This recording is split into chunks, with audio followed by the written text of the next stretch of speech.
Good morning, everybody, again. If you're just joining us, we're so glad that you're here today.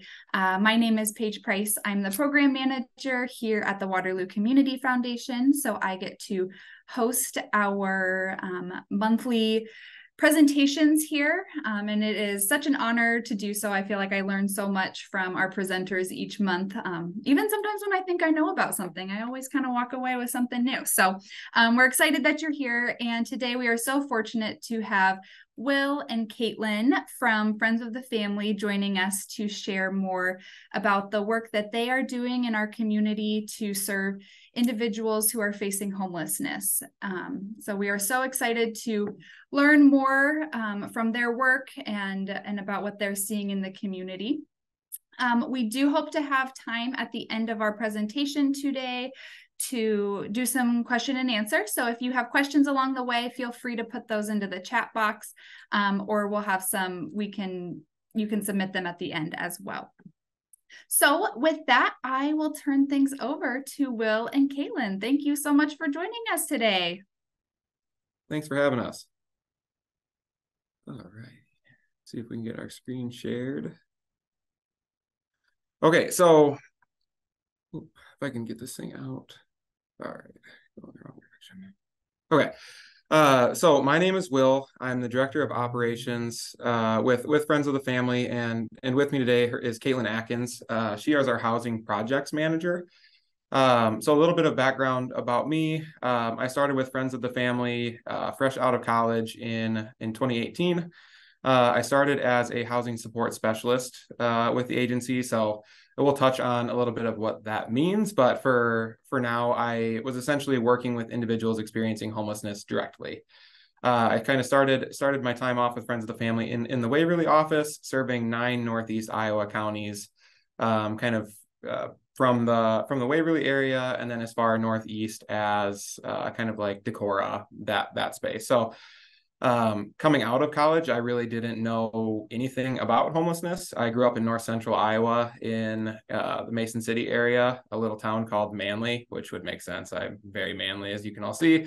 But homelessness didn't really exist to me. And if for those of you who are familiar with Mason City area, it certainly does, but it hides in plain sight. And for someone like myself who grew up in a middle class family and just went into town when I needed to, went to the stores that I needed to, I did not have to experience or see any of the homelessness that was kind of going on there. So coming to Friends of the Family was a major shock for me and a really cool learning experience. Oops, excuse me. A really cool learning experience for me to kind of see some of the barriers behind homelessness and what really lends to individuals experiencing that homelessness outside of some of the basic stereotypes of, wow, that person's just lazy, or they're not working hard, or they're just trying to live off of the government, just different things like that. So we'll touch a little bit more on that. And Caitlin, if you want to introduce yourself a little bit. Hello, I am Caitlin Atkins, and I am the housing projects manager here at Friends of the Family. I started it's 3 years in February. And I also started as a housing support specialist. So I was a case manager for Blackhawk County, but I also covered like the Cedar Rapids area, Dubuque area, so several counties. And that program that I was working in was specifically for survivors of domestic violence, sexual assault, human trafficking. So when I first kind of got into Friends of the Family, my passion very much lies with survivor work. I'm a survivor. That's kind of what lent me here. But since then, now I have kind of grown into this housing projects manager role. So I've gotten to see, and my passion's grown tremendously for just the homeless population. I'm lived in Waterloo my whole life. And I just never even knew, realistically that this was how many people experience homelessness in this community, how many people it affected, and things like that. So this agency and the work that we do has just taught me so much. And it's just been a very, very cool experience to be able to be a part of some of the community impact that we've gotten to. to do. So it's a little bit about me. So a little bit more about Friends of the Family. As you can see, there's Friends of the Family's mission, and our mission is to provide safe shelter, confidential services, and housing assistance to individuals in crisis due to homelessness, domestic violence, sexual assault, and human trafficking. Really what that boils down to is we think that housing is a human right.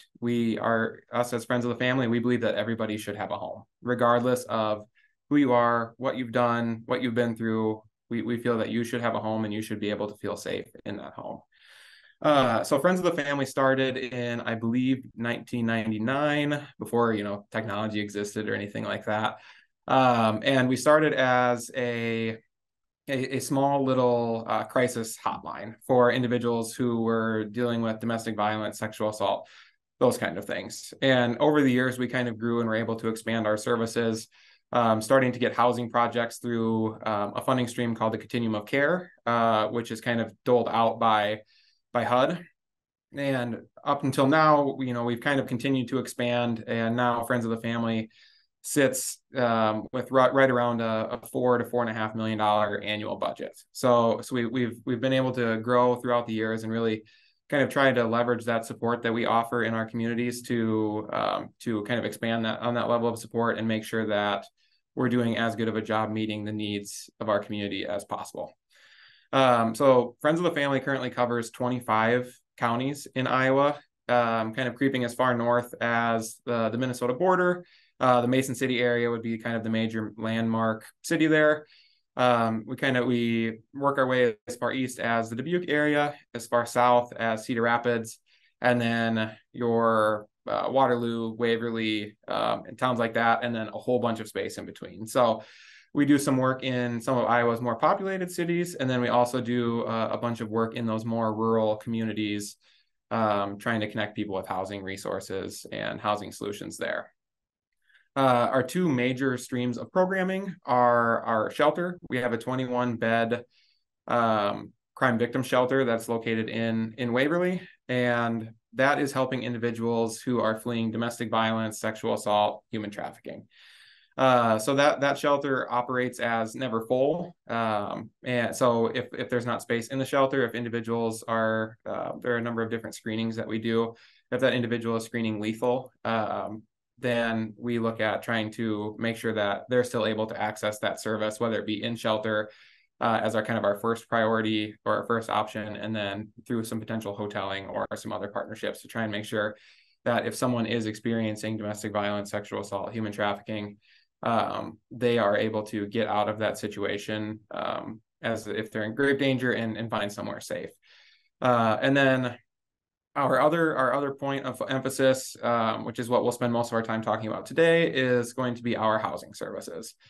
So we have kind of across 10 major funding streams. We've got a number of different housing projects that really the root of those projects is the same. We're trying to work with individuals experiencing homelessness.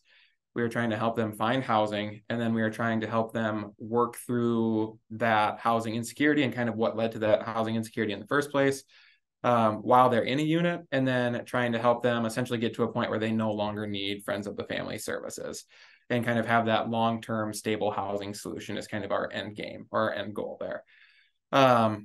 So with that being said, one thing that we're very, very proud of is across those 25 counties, as of this moment, Friends of the Family is able to offer 246 program spots.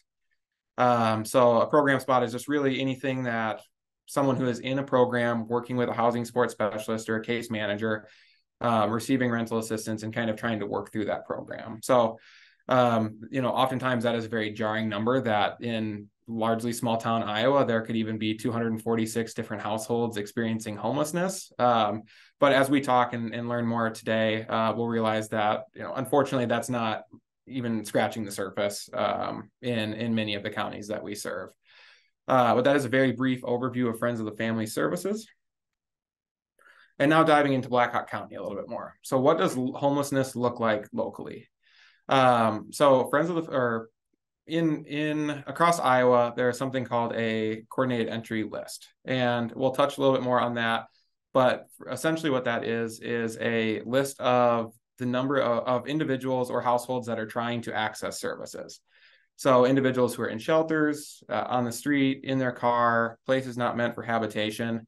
Our goal in our communities, and there's a number of other participants that help with that, is to try and get these individuals on the list. And that list is a centralized place where if someone is needing housing services, and if there's a housing program available, they can get pulled from that list into a housing project.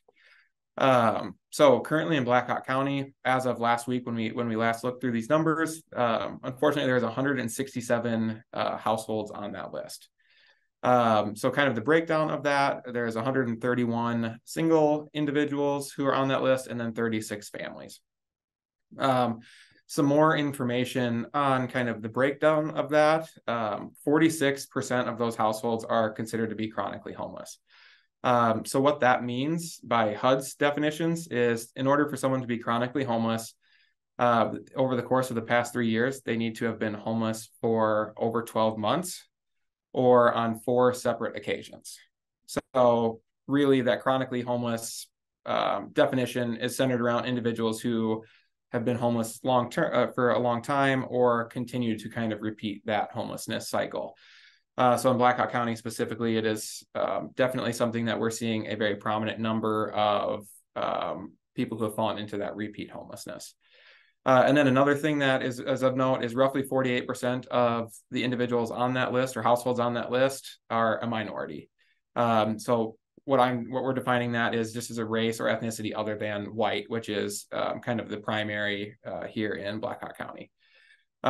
With kind of comparing that to the census, 28% of the population in Blackhawk County or Waterloo specifically were considered to be a minority. So there's definitely some disproportionality of individuals experiencing homelessness versus the actual population that we have in our community.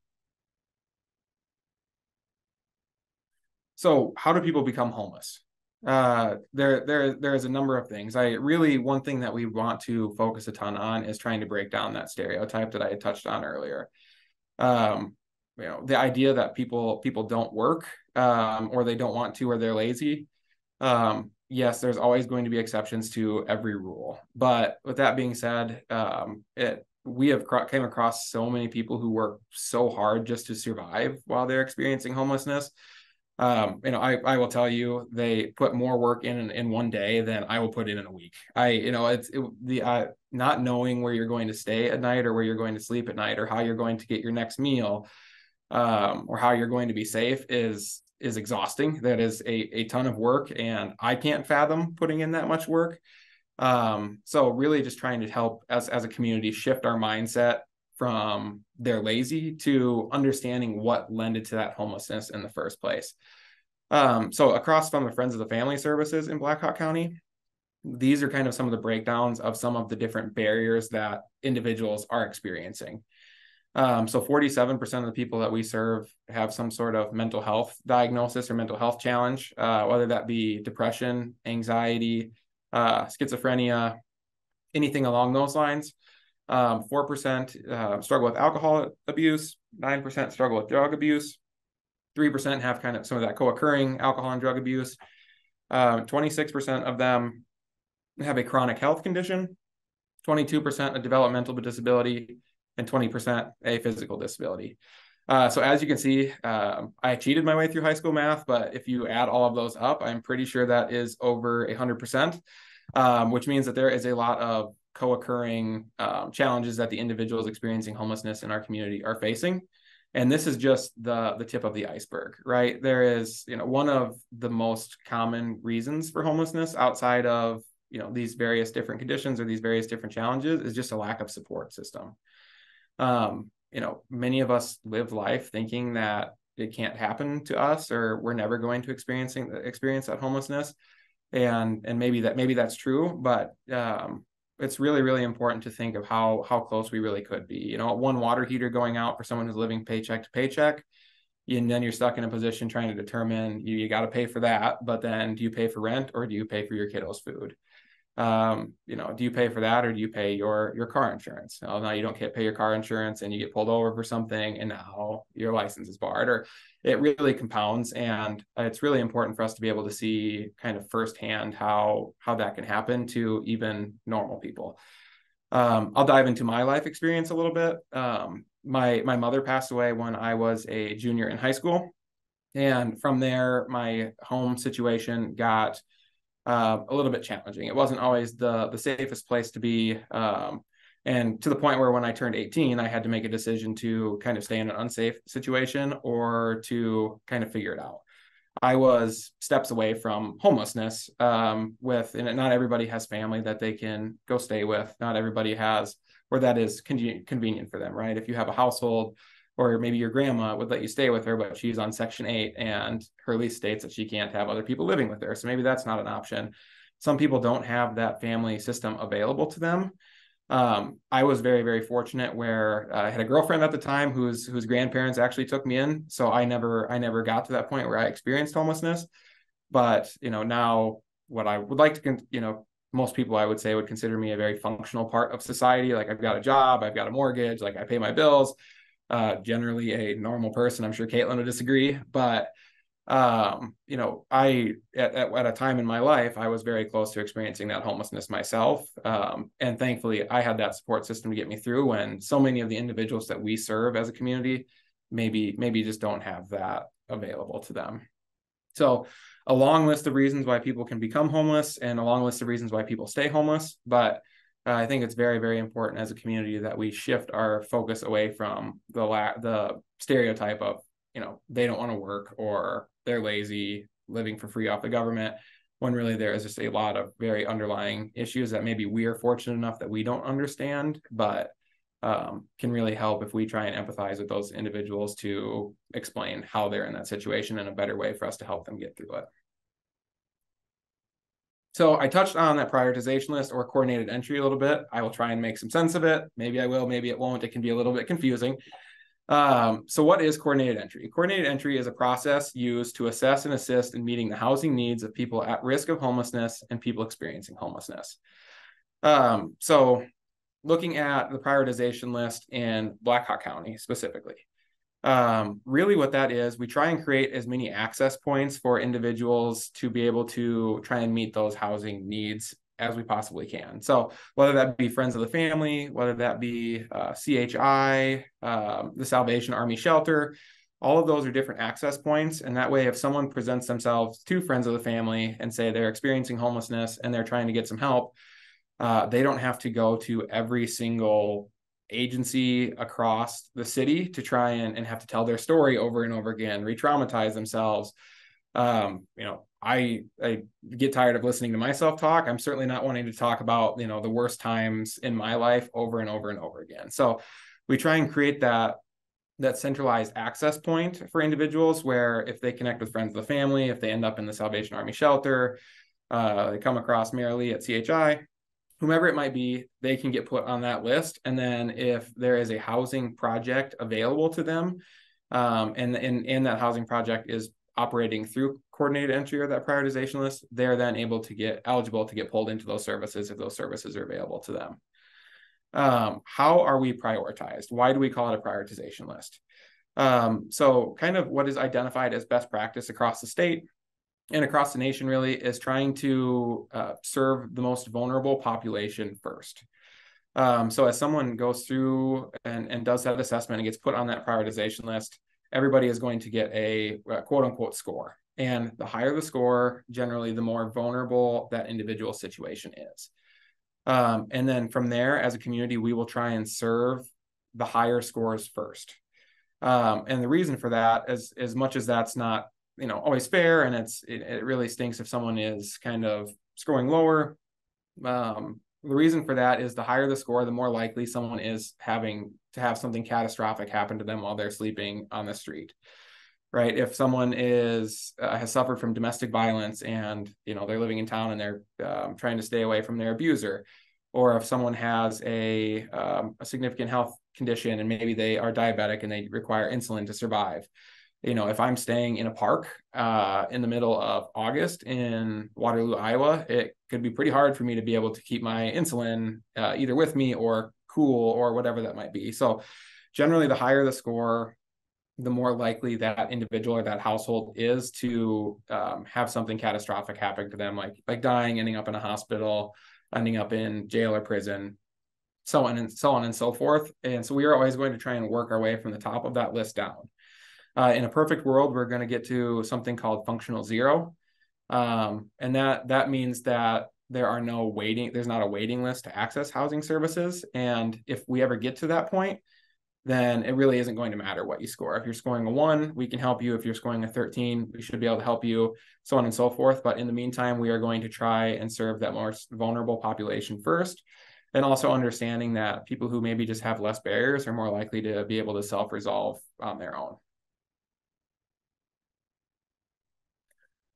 So what is considered homeless? How do you end up on that prioritization list?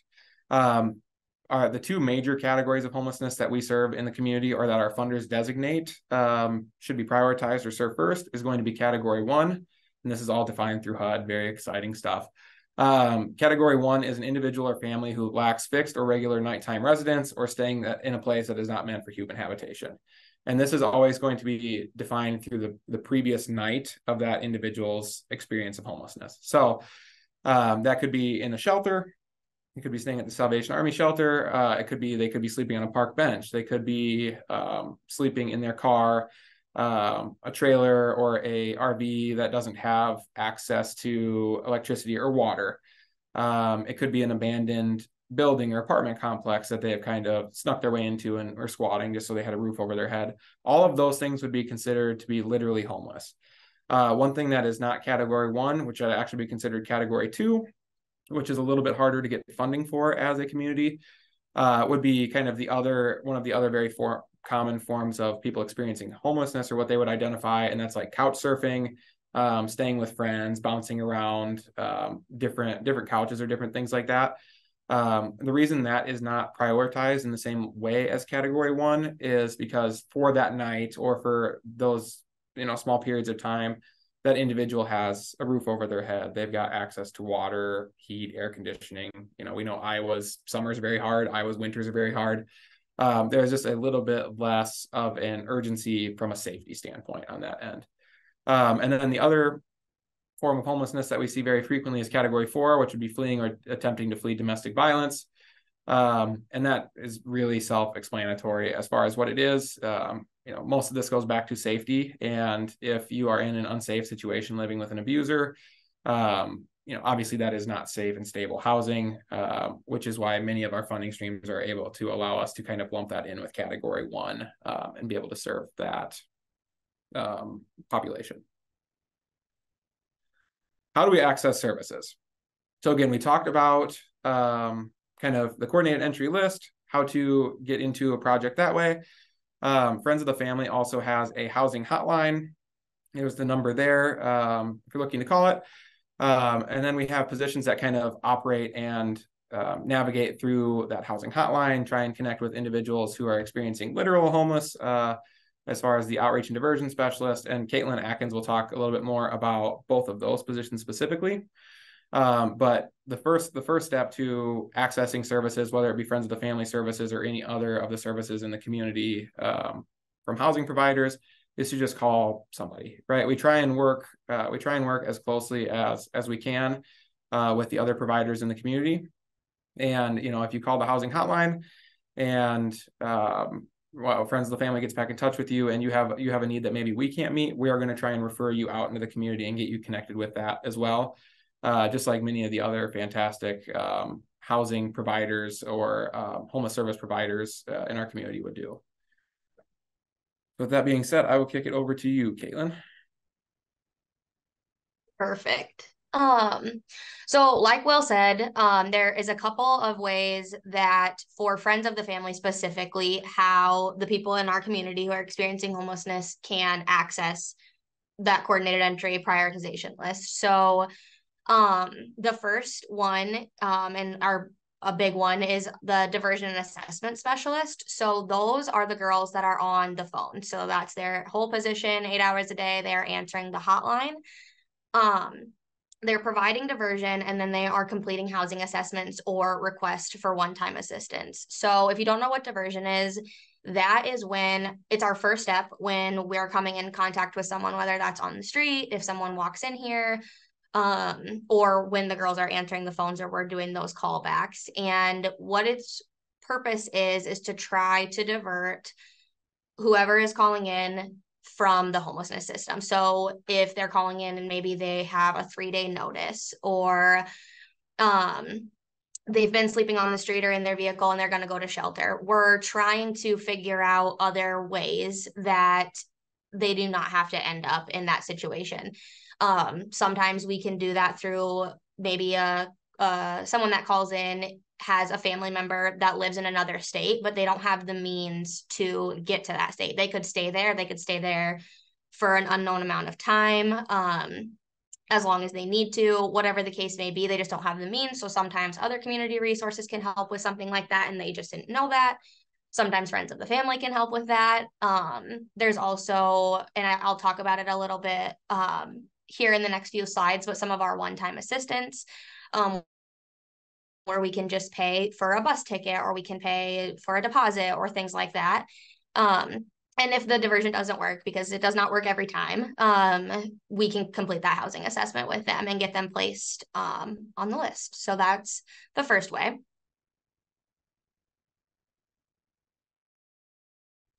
Next, please. And then the other way is our street outreach program. So we have 2 outreach specialists, but one of them is specifically located in Black County. So he is going out and doing that physical street outreach. He's in the community every single day, connecting with people who are all of those things on the street, in their vehicle, in encampments, under a bridge, all of those things. He also is trying to get, to some places where people are a lot, right? So some of those Salvation Army community meals, where people who are experiencing homelessness or at risk for being homeless, any of those things, they're there. He's there regularly. They know who he is. They know they can connect with him. He frequents like the hospitality house, and some of the other programs in the area that do similar work, just so he can be that consistent face in the community. So the whole premise of the street outreach program is to meet people where they are and engaging with them, where they are at. So we are trying to get them into permanent housing. We are trying to get them off the street and connected to as many resources as we can, trying to help get them ready for when a program spot does open up, or when we find some sort of solution for them. So how do we end homelessness? Will touched on this a little bit earlier too, as far as what functional zero is. So we likely cannot truly end homelessness, but we can get to what we call functional zero. So that is what we are really working towards here when we're pulling those people off the list, trying to get people into programming quickly, trying to get them through programming quickly. But like he said, that functional zero means that there's no wait list to access services. So someone becomes homeless, they do an assessment, and then that following week when we do those poll calls and we can get people into programming, we're hoping that we can get them pulled in right that next week. So a couple of different things that functional zero kind of operates on is the inflow to homelessness and the outflow to homelessness. And I'll kind of explain a little bit about what that is. But the services are designed to tackle long-term housing insecurity. You'll hear our executive director say this a lot, that shelter is a process and housing is the solution. And shelter is great, and we definitely need shelter beds, and it's great to have the option to get people off of the street for a night or a week or the 30-day stay or whatever that is. But we'll never be able to truly end homelessness if there's not enough affordable housing in our communities, in housing spots. So the inflow is when someone enters the homelessness system. So that can be people who are newly identified. So this is someone who is brand new to homelessness. They, walk into one of those access points. They just lost their apartment. They were evicted. They've never been in this situation before. And they are accessing services for the first time, essentially. Returning from housing is another way that people are in that inflow. Will talked about that a little bit too in those Black Hawk County numbers, with that very high percentage of people who are chronically homeless. We know that in our community specifically, we are seeing people get into permanent housing options and then likely not maintaining that. I think it was about 50%, 48%, or something like that, where they're returning to the homelessness system at some point after being housed. And then also returning from being inactive. So there are a number of occasions, and there's a number of different reasons, but that someone will fall off of the radar. Maybe we're not able to connect with them. They don't have a phone. Maybe they find, a place to go. A number of different reasons that someone could become inactive. They have 90 days, they come off the list, they resurface, things like that. So those are the three main inflow sources. And then outflow is people who are exiting homelessness. So that's when people are getting into housing placements, whether that's on their own, through the number of different housing programs that are in the area, Section 8, or like being able to live with friends or family, things like that. And then also those people who are moving to inactive that we are kind of losing track of. So Friends of the Family Services and kind of how we help in this community, specifically Black Hawk County, we have a couple of different options. So our progressive engagement program, our street outreach program, rapid rehousing, and shared housing. And I'll go over each one of those. So progressive engagement is a one-time short-term assistance that is intended to immediately resolve an individual's housing need with no further assistance or case management after that assistance is provided. So when we have somebody call on the phone, Mo, our outreach guy, runs into somebody walks in here, there's a number of different reasons that someone might be, behind on rent. Maybe they are in the shelter and they have income.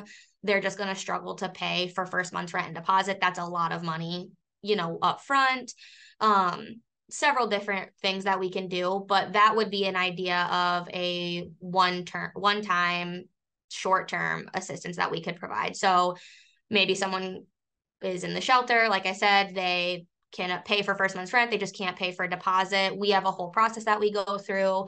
We'll walk through a budget with them, we'll talk with them about kind of what their options are, and then if we have the funding available, we can pay for that one-time thing. It's also someone who might be lower barrier and is not really needing those case management services.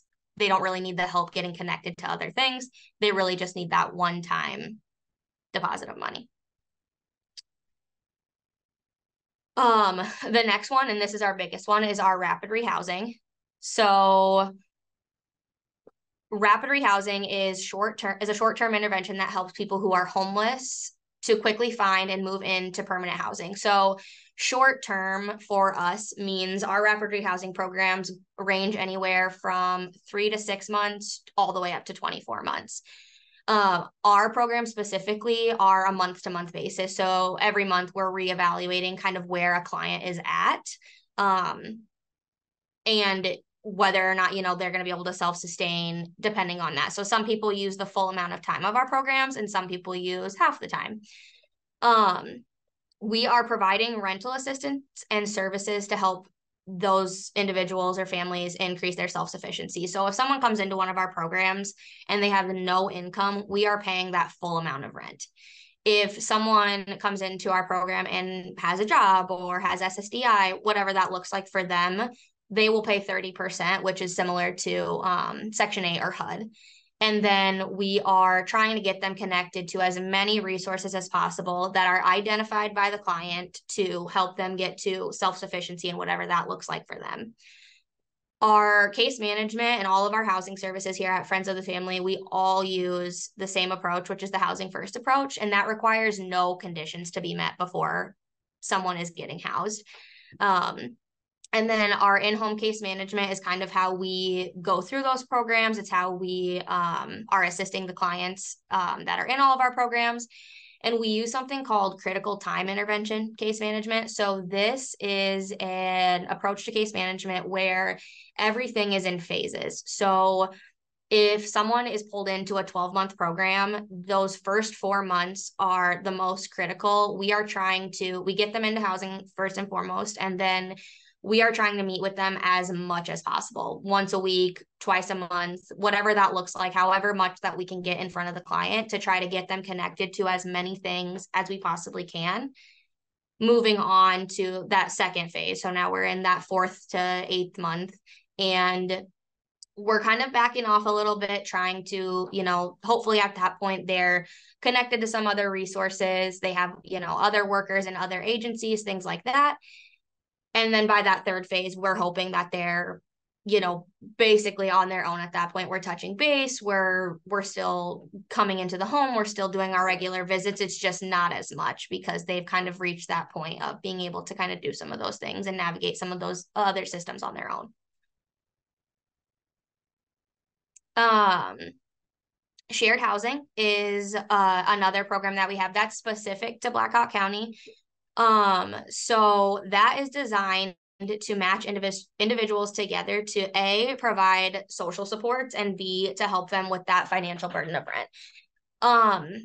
Each client in that program has their own lease, and it's just split in half. The financial assistance is provided exactly like rapid rehousing, and we do case management the exact same way. That funding that we use for that is a lot more flexible. So what we've been able to do is we've created a referral form, and then people who identify that they don't want to live alone, or people who, again, like a lot of folks that are on a fixed income, it's going to be very difficult with $800 a month to afford $600 in rent moving forward. And we know that the cost of rent is just insane.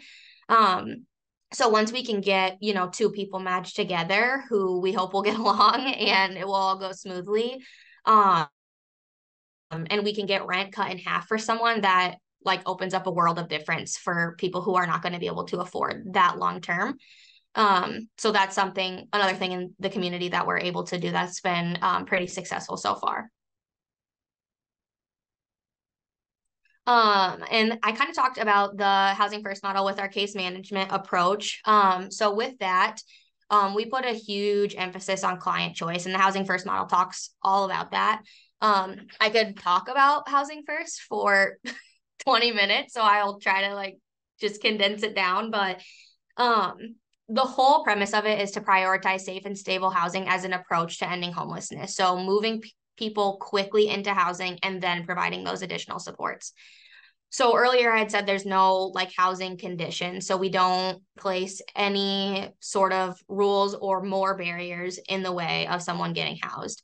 So the example that I put here was you don't need to complete a substance use treatment before being able to access safe housing.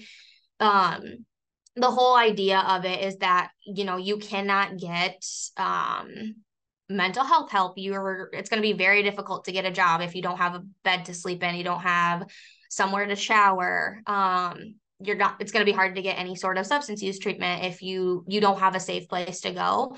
Will talked a lot about just how hard it is for some of these individuals to just survive, and just trying to make it to the next day. I can't imagine having to worry about making it to my therapy appointment, but not having anywhere to go that night. And then with that emphasis on client choice. So the housing first model talks a ton about how it is 80% more likely for a client to be successful if they have a choice in the housing selection and the services that they are provided. So when a client is pulled into one of our programs, we are working with them to try to find them housing. And maybe I'm a case manager and I find something and we go to this unit viewing, but the client's abuser's family lives in the neighborhood. That might not be the best location for that client. So if they decide this is not a good unit for me, even though they're approved, and maybe it's the only thing we found, that's okay. We're just going to keep looking. We would rather have them have the choice to be in the safest place possible for them than putting them into somewhere that they're likely not going to be successful. It's the same with the services that we provide. So we're not going to force anyone to do anything. We are there to be a support to them and to help them get connected to what they identify that they think is going to be best. So if someone identifies to us that they're using, but they're not interested in any substance use treatment, we're not going to make them do that. They have to make that choice on their own, do that when they're ready. And it's just like all the other services that we provide. We sit down with them through that critical time intervention. We sit down with them and we'll go through with them what goals they want to work on. And then we are just there as that support to help them through that. And that is all I have. Awesome. Thank you guys both so much for all of that. I have like a whole page here of notes that I wrote down as you went. So kind of sort those through, but we did have a couple of kind of questions and comments come in. And so I will share those and then see what you guys have to respond to. One of our first comments here was a comment about, we have someone that is going through some difficult circumstances and said thank you for sharing and being so transparent about these struggles because they can relate to them. And they shared that they have been able to pay their rent and keep shelter, but that's leading to being behind on some other things. Do you guys have any kind of recommendations for resources or organizations that you work with that you would recommend to somebody that's facing some of the struggles that you're talking about? I know you've mentioned that you have some good partnerships in the community. So any thoughts you have would be very welcome. Yeah, my first piece of advice would be just trying to get in touch with any of us, right? Anyone that is working in the community. If there's an organization that you feel more comfortable with, you could absolutely reach out to myself or Caitlin. I do realize I just closed the screen, so our email is not there anymore. So I can throw that in the comment section or the chat section, or Caitlin can as well.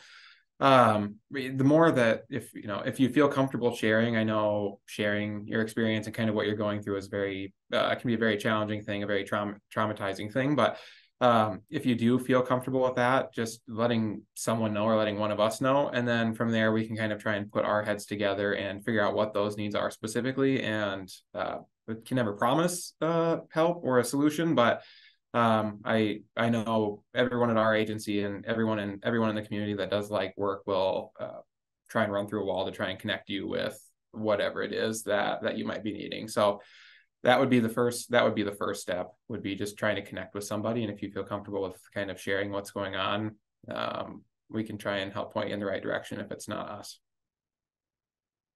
That's great. Thank you so much. Yeah, we are fortunate in our community to have such a strong nonprofit community and network that do work together really well and have some of those collaborations and partnerships to help get people the services that we need. So thank you. We had another question, somebody that has been, that works with similar clients and has been doing some referrals and that kind of thing, and just has some questions about the criteria to help someone secure assistance. Could you share a little bit more about your requirements and criteria to help? Yeah, it varies from program to program, which is the absolute worst answer I can give everybody here because that doesn't help anything. So my first piece of advice, like if you're calling Friends of the Families line, for example, call that housing hotline. They'll kind of talk through your current situation, kind of what's going on. Most like federally funded projects in the state of Iowa generally have that Category 1 or Category 4 requirement that I had shared earlier. Some third-party funds or community-based funding have some different requirements. We try our best to separate our funding at the different levels and try and catch people at the inflow phase with the progressive engagement stuff that Caitlin had touched on. and, also trying to make sure that we're helping out that doubled up population, so on and so forth. But yeah, it is going to be generally based off of their previous night's stay. And for that literal homeless stage, or to be able to meet that qualification, if they were on the street, in a shelter, in their car that previous night, then they would qualify for that service, theoretically. The one thing I know we had touched on with the challenge now, with that list being as high as it is, unfortunately, there are some people who have to wait for services, which is something that we're trying to work through. But as of right now, there is still, a wait list depending on program spots that open up and so forth. Great. Thank Can you. I just add to that just real quickly? Absolutely. I'm Shelley with the Otto Schweitz Foundation, and I'm really pleased to be partnering with Will and Caitlin on the Ending Homelessness project here in Blackhawk County. And I think that's really the harsh reality, isn't it? That so much of what you're doing is funding dependent. And you mentioned the 246 units that you have across all of your counties that you serve, and that's a finite number. And I think in Blackhawk County, within the last, so we've partnered with Friends of the Family. This will be our second year. We have a 3-year grant with them, and our grant brought 60 units of that 246 to Blackhawk County. I think before that, what was the number, Will? Like 10 in Waterloo? 10 and 20 for the rapid or permanent supportive housing projects. So, I mean, think about that. We have 167 families right now on a list. And prior to this time, 2 years ago, there were 10 units available for those 106 for housing. So I think that what they've been able to do in the 2 years that we've partnered with them has just really opened our eyes as a funder and as just a community member. The need that's out there, and the infrastructure that Friends of the Family has been able to build up in these 2 years has leveraged more resources to the community. Our grant was in a partnership with an out-of-state funder. And then you've been very humble in what you've presented here today, but just the fact that they have the infrastructure, they have the diversion program, they have the progressive engagement, they've been able to leverage Jeff Bezos dollars to this community, which is huge, which brought another, I want to say 40 units of that 246. So it's just kind of all building upon each other, but really the harsh reality is there's a finite number, and we're trying to spread the word for others who have the capacity to join in this and have the capacity to fund a project End Homelessness, to really just kind of continue our education and development, and so we can all make kind of those informed decisions to help with this. So I wanted just to put that plug in while I had a few seconds. So thank you both to Will and Kate for what you do. Thank you. We appreciate you. Oh, that's great. Thank you so much for sharing that kind of big picture too, Shelley. That's really helpful. And kind of another question, I know we were talking about how many affordable housing spots do we have in our community and how essential that is. Is that a challenge as you try to find permanent housing solutions for people? Is it a challenge finding enough of those sustainable, affordable housing solutions? Yeah, absolutely. It's a big struggle. A position that we didn't touch on was our housing navigator. And so we do have a position that specifically is working towards building those landlord partnerships and just maintaining them, because in this, realm of things, it can get difficult. So she works really, really hard to, again, maintain those, but there is just a lack of housing in our community. And, 36 families, as I think is what Will said, was on the list, but it's some of those families aren't just your standard, 2 parents and 2 kids. It's 7 people. And so again, with some of the grant requirements too. Like you can only do so many bedrooms, and you have to have the certain number of bedrooms for that amount of the family. And there's a dollar limit to each unit that you can spend. And so trying to find those like just continues to be a struggle. And we do, we figure it out a lot of the time, but sometimes we don't. And that's really, really tough. And obviously with like just the way that the world is right now, the cost of living is insane. And so rent just continues to increase. And that's a struggle that we face every day. So. Mm-hmm. Have you seen an increase, and I apologize if you said this, I can't remember if this was one of your numbers, but an increase in people locally experiencing homelessness? Like, do you have kind of trends on that? Yeah, it's funny because we were actually just talking with Shelly and Kathy about this in a meeting last week. That number has been relatively steadily on the rise here these last 5, 6, 7, 8 months. And we're really trying to get to the bottom of why. There's a number of different possible answers. And part of it is they could have just always existed, and outreach in the community hasn't looked as good as it does now. I know Caitlin had mentioned Mo and the work that he does. Really, if you've done any work centered around homelessness or around that population in Waterloo, good chance you know who Mo is. And if you don't, you should. He is a delight. But he is out and about. We joke about him being kind of like our agency's stray cat. And any other agencies that serve food to the homeless population, they know Mo too, because he is always around at food time. He insists that it's the best time to connect with people. I think he's just hungry. But he is always out in the community. We never see him here at the office. And with that, and with the partnerships that he's built, I think there's a much clearer picture of what that homelessness looks like in our community. Also, it is, I don't use the word easy lightly here, but it is easier to be homeless in Waterloo in July or August than it is in January. It is very cold, hard to stay on the street. And shoot, it's hard to be in my house without blankets and sweatshirts and stuff. I can't imagine being out and about.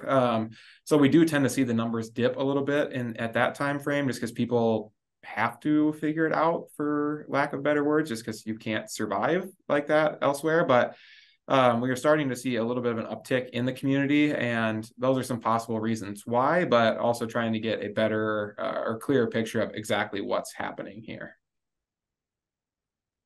Mm-hmm. As we kind of zoom out, because we said at the top that it's not a unique challenge or issue to our communities, but that homelessness is kind of a hot topic across our country right now, and especially in our urban areas. What seem to be some of the root causes that's increasing people experiencing homelessness in those urban areas? Yeah, especially in the urban areas, affordable housing. If like Caitlin had mentioned, there's a lot of people that we come across or that we serve with a single mom that maybe has 5 or 6 kiddos, and paying bills is hard, and like when you have a fixed income, or getting childcare for 6 kids is got to be close to impossible. On top of maybe you're doing that with limited income, you can't work as much. Rent for a place like that is going to be over $1,000 because you need 150 bedrooms. Like, it is very, very hard to find affordable housing in our state, in our country. Iowa's better than many states across the country when it comes to affordable housing. And then there's just a lack of, it's getting better, but just a lack of education around mental health and substance abuse and different things like that. And there's obviously a number of stereotypes that come with substance abuse, but oftentimes there's an underlying reason as to why someone needs to utilize that form of treatment for themselves, right? If they're hearing voices in their head, or they've got really bad anxiety, and maybe those substances help them feel a little bit better, and helps that kind of that anxiety or that mental health stuff subside. The more that we're able to increase access to those types of resources, the better off we're going to be at creating long-term stable housing for individuals. But I would say the biggest root of it is going to be affordable housing and people being able to pay for a place that they can sustain long-term. Mm-hmm. Yeah, go ahead, Shelley. A question. I mean, beyond resources and affordable housing, which are huge, do you guys see something that we could do right now to just improve the situation? I'm thinking about, we met with a grantee a few weeks ago, and they were describing coordinated entry in Dubuque versus Blackhawk County, and the differences on how one seemed much more kind of relatively seamless and functioning at a high level versus difficult. Do you have ideas on that you would share with the group? I go back to community collaboration and education. Understanding that, friends of the family beats the table on the housing first model, and that being the best way to do things. That being said, if you're an agency that maybe doesn't believe in that, or prefer to go about things in a different way, or maybe coordinated entry is a challenging thing for you because it can be some work to be able to do those assessments, just better educating ourselves as a community on how our piece of the puzzle can fit in. Because no matter what, if you're trying to help somebody, it doesn't matter how you're helping them necessarily. Like there is a need that you can help meet. So better education there, better collaboration. And I think one thing, both in this community, but also just across all communities that have similar issues or similar things, is just not necessarily being protective of your funding. And that doesn't mean that like friends of the family is trying to steal someone else's funding, but the better that our agencies are able to do as a community, the more dollars come into that community. I'll use shelter, for example. If we get to that functional zero point in Blackhawk County, that is not going to jeopardize like the funding for the Salvation Army, for example, right? That is just going to allow them to be able to show that they have better outcomes, where we still need shelter beds. We're always still going to need shelter beds. People need to have a safe place to go in the meantime until they can get access to that housing solution. But if we're able to get people out of shelter in a week instead of 14 days, that's going to strengthen our numbers to be able to bring in more funding. That's going to be able to strengthen the shelter's numbers to be able to bring in more funding. And instead of getting to that place where we're all competing with one another, hopefully getting to a place someday where we're all able to leverage the services that we offer individually and be able to leverage those into just even further expanding the amount of services that our community is able, or needs that our community is able to meet. That's great. Thank you. How can we best support you guys and the work that you're doing? I mean, just as community members, I know what would be most helpful from us? Yeah, I don't, I mean, if you're trying to help, I don't think there's a bad way, right? Whether it is volunteering time, donations, just even like stopping by and chatting with us if you want to know more. Again, so much of the housing problem is education too, and we're happy to talk your ear off, try and see a way that you can support friends of the family or other local agencies in a way that best works for you. In the nonprofit world, beggars can't be choosers when it comes to community support. So really, we will do anything in our power to help you guys connect with us or the community in a way that best suits you and what you're able to do. Very generic answer, I know, but no, that's great. We just like to give you the opportunity to plug that people can donate to the work that you're doing. So yes, please do. That's great. I would also be remiss to not mention that we have a few comments praising Mo and his work. So please pass on the kudos to the work that he's doing in the community too. We'll be sure to let him know and let his head get a little bit bigger. Yeah, there you go. There you go. Give him a free lunch or something. Well, Will, Caitlin, thank you so much for joining us today. This has been so great. Such good information for all of us to know. And we just really appreciate the work that you're doing. We know it's not easy. It's very complex and complicated and just difficult. And so we're grateful to have you here, and grateful for all the good work that you're doing. And we are just really cheering you on as you continue moving forward here. So, and thank you for taking the time to present today too. We really, thank you for having us. Really appreciate you being here. Thank you. Absolutely. And thank you to everybody who joined us too. We always love getting this group together and appreciate you attending and engaging with Will and Caitlin's content as well. So we have been recording this session and we'll send that out via email. We'll post it on social media. So if you would like to share about Friends of the Family in this way, you can share that link with others or watch it again if you'd like to. And we hope to see you next month. So we offer these presentations on the first Wednesday of every month. So we'll be back on Wednesday, November 1st. Again, at 11 o'clock, we'll have the Waterloo Community Playhouse joining us to talk about what they have coming up, and some things they're excited for. And then on December 6th, we'll be back again with TriPie. So unfortunately, we are still meeting virtually for that. So you'll have to bring your own pie. But we are looking forward to hearing more about the ways that they've grown in our community and some new things that they're working on too. So thank you all again for joining us. We wish you a wonderful rest of your Wednesday.